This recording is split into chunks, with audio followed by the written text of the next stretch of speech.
Bom dia, queridos, graça e paz do Senhor.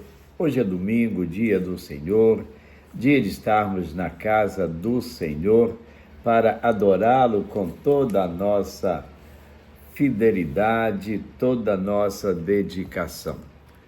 Nossa EBD em casa está começando. E é para você exatamente que nós estamos trazendo esta reflexão de hoje da nossa revista Palavra e Vida, uma revista preparada pela Convenção Batista Fluminense para cada um de nós, para mim e para você. O texto de hoje está em Isaías 12, de 1 a 6, e diz o seguinte: ação de graças. Eu te louvarei, Senhor, pois estava irado contra mim, mas a tua ira desviou-se e tu me consolaste. Deus é a minha salvação. Terei confiança e não temerei. O Senhor, sim, o Senhor é a minha força e o meu cântico. Ele é a minha salvação. Com alegria vocês tirarão água das fontes da salvação. Naquele dia vocês dirão: louvem o Senhor, invoquem o seu nome, anuncie entre as nações os seus feitos e façam-nos saber que o seu nome é exaltado. Cantem louvores ao Senhor, pois ele tem feito coisas grandiosas, coisas gloriosas. Sejam estas conhecidas em todo o mundo. Gritem bem alto e cantem de alegria, habitantes de Sião, pois grande é o Santo de Israel no meio de vocês. Grande é o Senhor no nosso meio. É verdade, não é? Pois é. A lição de hoje, baseada no livro do profeta Isaías, vai desde o capítulo 7 até o capítulo 12. O tema da nossa lição: o livro do Emanuel.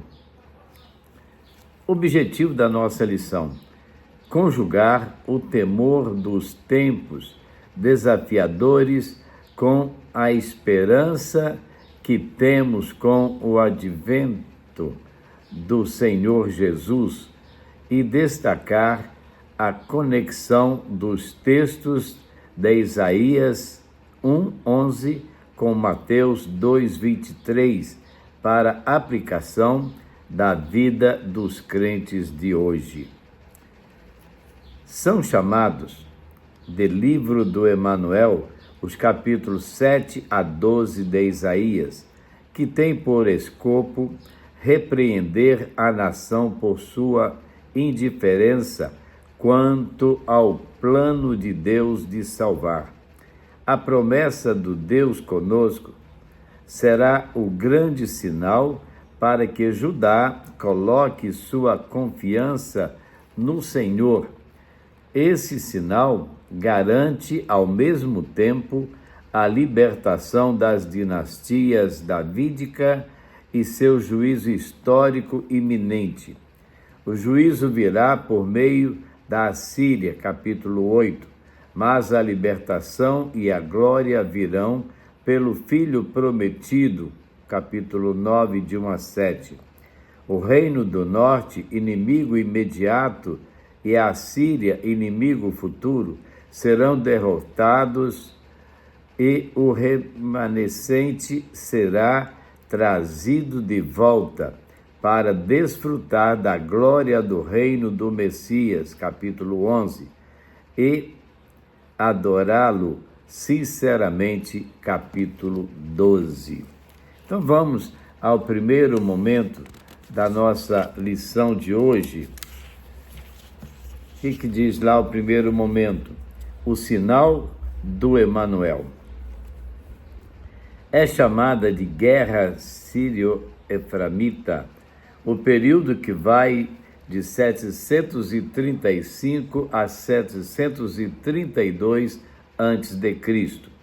A questão central era como países pequenos como a Síria, Israel e Judá iriam lidar com a iminente expansão dos assírios. Rezim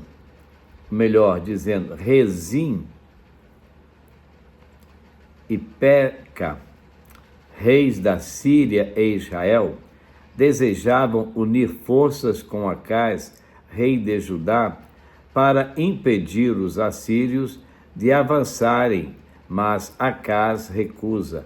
Então decidem marchar contra ele. A fim de encorajar o rei e fortalecer sua fé, Isaías oferece um sinal que é recusado por Acás, pois havia decidido confiar na Assíria. O Senhor, no entanto, lhe envia um sinal. Uma virgem iria conceber e dar à luz um filho e chamá-lo de Emanuel. O nascimento virginal do Emanuel sempre gerou debates. O termo hebraico usado por Isaías, Almá, significa mulher jovem, virgem ou não. Séculos mais tarde, a tradução grega chamada dos 70 traduz o termo por Parthenos, que quer dizer virgem. A questão é a seguinte: em qual época o menino nasceu ou quando a profecia se cumpriu? No tempo de Acás, já que o sinal foi para ele, ou no Novo Testamento, com o nascimento de Jesus? Arnold comenta que as profecias do Emanuel e rápido despojo, presa segura, descrevem o mesmo nascimento. A mulher, esposa de Isaías, a profetisa, era uma virgem até então, mas Isaías casou-se com ela e ela concebeu da maneira usual. A Surmed escreve que só pode ser uma referência a Ezequias, filho de Acás. Neste caso, a profecia teria se cumprido no futuro imediato. Por outro lado, é importante destacar que o Novo Testamento declara a concepção e o nascimento virginal do Messias, tanto gramatical quanto contextualmente em Mateus 1:23. Observa-se que nenhuma criança no Antigo ou Novo Testamento foi chamada de Emanuel, sendo mais plausível supor que o cumprimento da profecia tenha se dado no futuro distante de Isaías. Então, vemos aí bastante história, né, para nós avaliarmos. Segundo momento da nossa revista, medo e esperança. Isaías 8, 1-10 e o 34.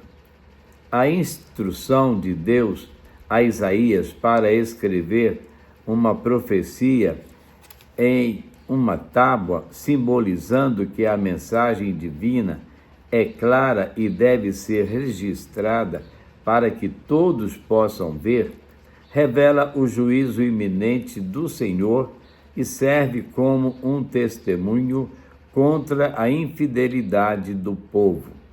O nome do filho do profeta aponta para sinal do juízo que virá e indica que a invasão da Assíria será rápida e devastadora. A imagem é de uma inundação que cobrirá toda a terra.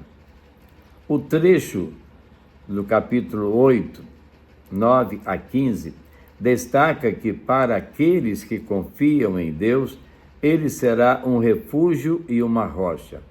A vitória do inimigo seria passageira, afinal, estavam entrando na terra de Emanuel, e Deus estava com o seu povo e os libertaria no futuro pelo amor de seu nome.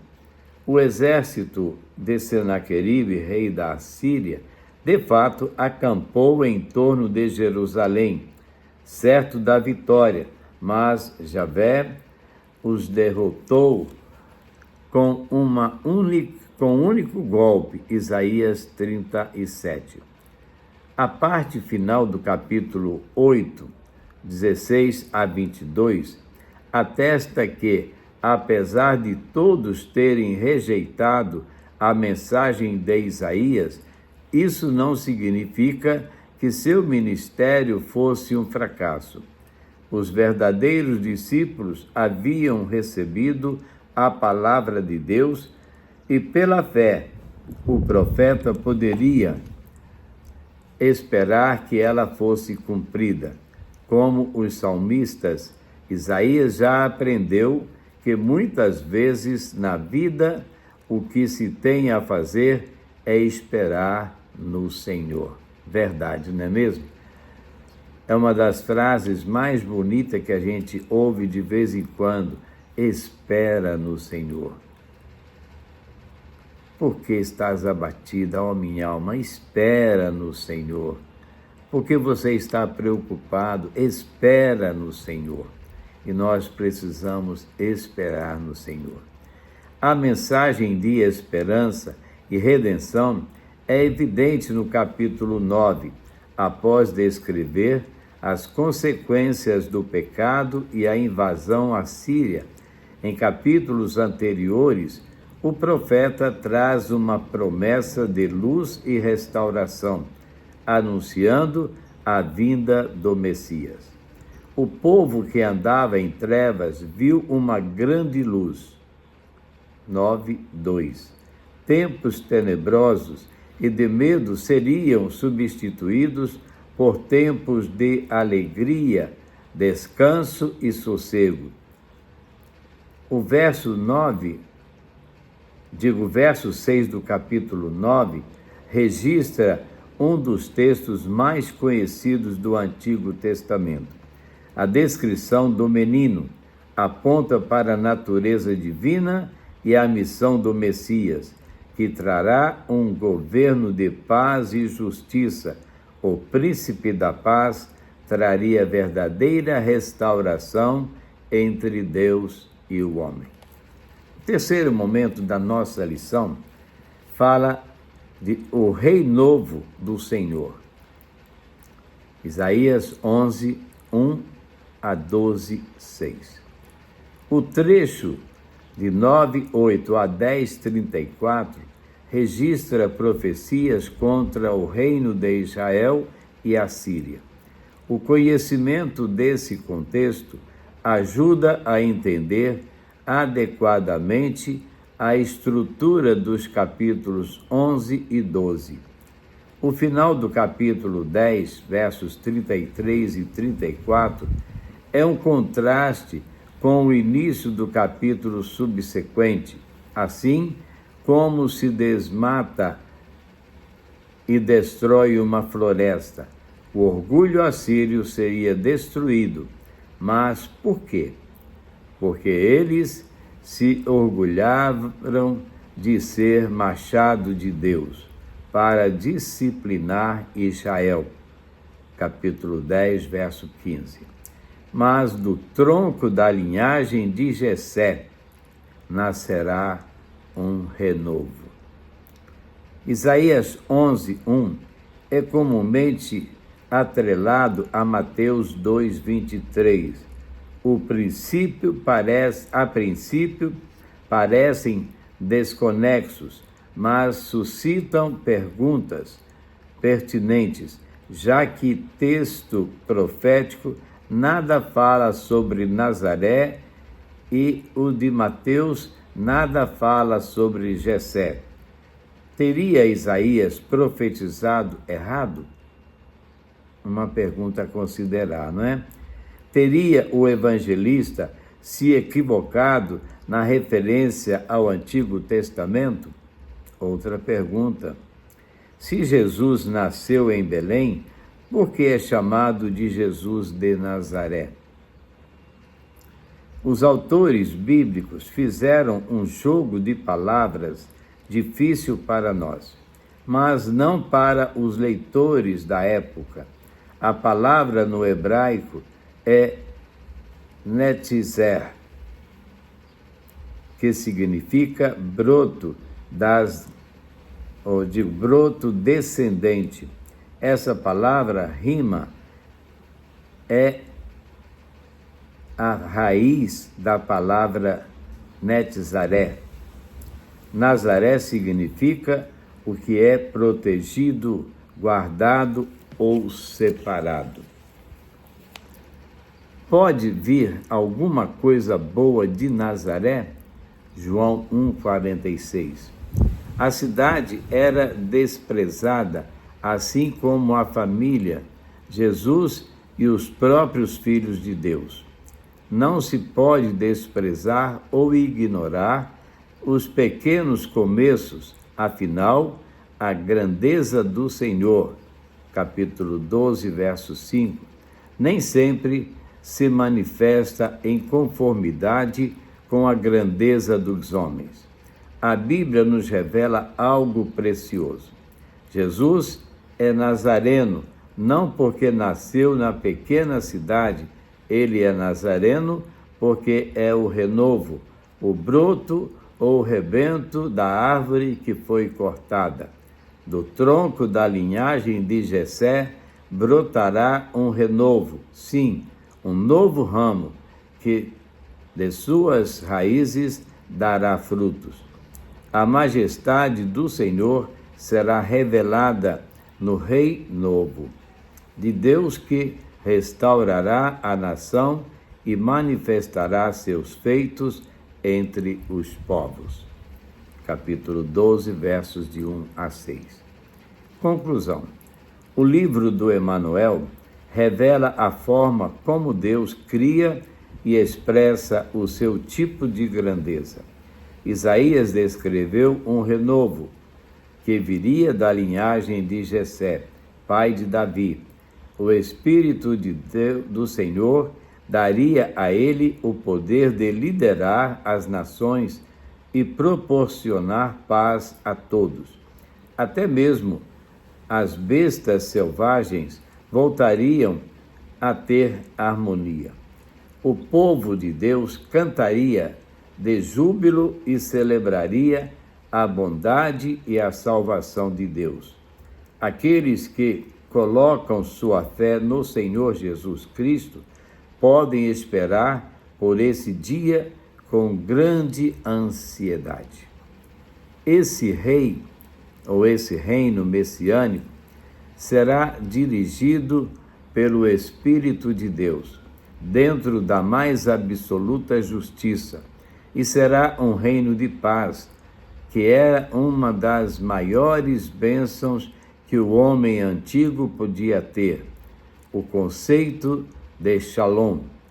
O que temos no livro do Emanuel é um contraste evidente entre o reino do mundo e o reino do Senhor, entre o reino humano e o reino do Messias. Reinos humanos são marcados por crueldade, maldade, traições e violência. O reino do Senhor pela justiça, paz e contentamento indizível. O Rei Novo já está entre nós, Lucas 17, 21, e que sob seu reinado façamos convergir todas as coisas para a glória do seu nome e para a salvação de vidas. Agora, finalizando, para você pensar e agir. Como a mensagem do Senhor Jesus tem gerado esperança em sua vida em meio a obstáculos e desafios. Aquele que confia no Senhor será vitorioso. E nós precisamos esperar no Senhor.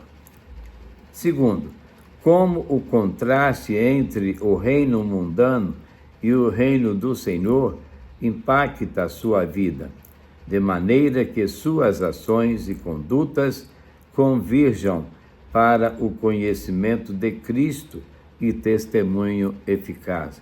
Como isso tem atingido a nossa vida, como isso tem feito com que nós busquemos mais ao Senhor, com que nós propaguemos mais a mensagem de salvação. E, finalmente, quais mudanças ou quais ações contundentes precisam ser implementadas em sua vida, a fim de que o Senhor Jesus reine definitivamente. O que você está precisando, o que você está esperando para entregar a sua vida ao Senhor Jesus? Muitos têm ouvido o Evangelho, mas poucos têm estado com o coração aberto para Jesus. Que você possa abrir o seu coração e deixar a luz do céu, que é Jesus, entrar em sua vida. Vamos orar. Nosso Deus e Pai, obrigado, Senhor, porque Tu tens sido um Deus maravilhoso. Obrigado, Deus, porque o Senhor nos socorre nos momentos aflitos, porque o Senhor nos fortalece nos momentos de fraqueza, porque o Senhor nos guia por caminhos seguros quando estamos em dúvida. Ó Deus, continua a abençoar as nossas vidas, continua a fortalecer cada um de nós, perdoa, Senhor, os nossos pecados, guia-nos mansamente a águas tranquilas, ó Deus. Refrigera, Senhor, a nossa alma, ajuda-nos na nossa caminhada, ó Deus. Queremos clamar pelos nossos familiares.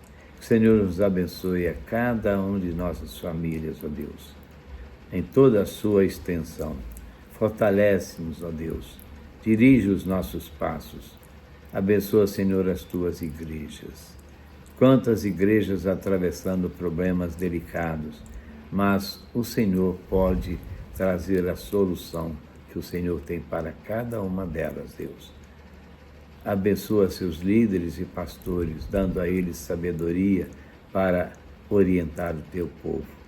Ajuda-nos, ó Deus. No nome de Jesus nós oramos. Amém.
Senhor meu Deus, quando eu maravilhado, como nós estamos maravilhados com essas lições históricas tão importantes, não é mesmo?